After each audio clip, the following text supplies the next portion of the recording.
Assalamualaikum warahmatullahi wabarakatuh. Pada kesempatan kali ini kita akan belajar mengenai bentuk pecahan. Nah, pada materi sebelumnya kita telah mempelajari tentang pecahan senilai, menyederhanakan pecahan, dan membandingkan pecahan.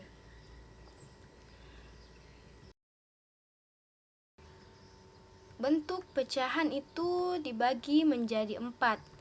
Yang pertama ada bentuk pecahan biasa atau biasa ditulis dengan contoh 3/4. Kemudian pecahan campuran dengan contoh 2/3/4. Apabila diubah ke bentuk pecahan biasa akan menjadi 11/4. Kemudian pecahan desimal, contohnya 0,5. Apabila diubah ke bentuk pecahan biasa akan menjadi 5/10. Kemudian bentuk persen, contohnya 20%. Bentuk pecahan biasanya adalah 20/100.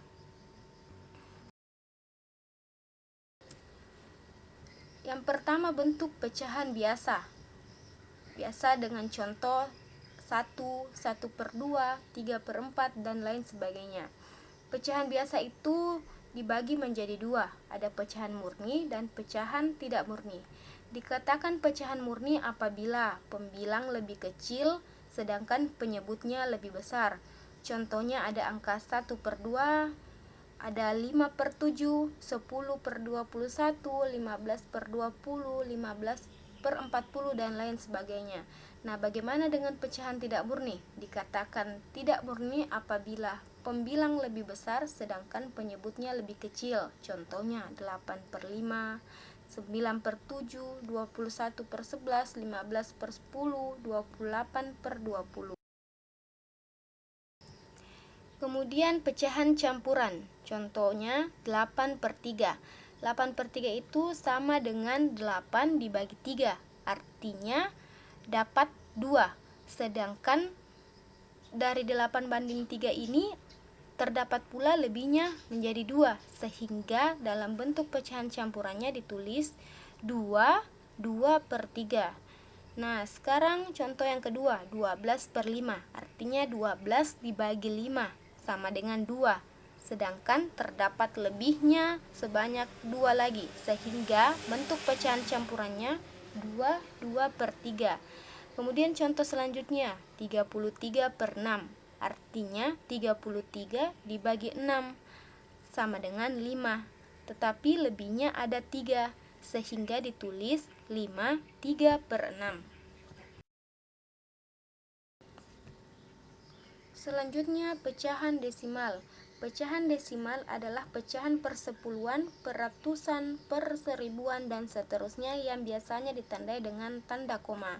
Nah, cara mengubah pecahan biasa menjadi pecahan desimal, contohnya pecahan 8/5. Nah, kita perhatikan pertama adalah penyebutnya. Perkirakan bahwa angka 5 ini dikalikan berapa sehingga bisa menjadi 10, 100, atau 1000. Kita ambil yang terdekat saja, adalah 10, sehingga 5 dikali 2. Ingat, apabila penyebutnya dikali dengan 2, maka pembilangnya juga harus dikali dengan 2, sehingga menjadi 16/10. 16 dibagi 10 sama dengan 0,16.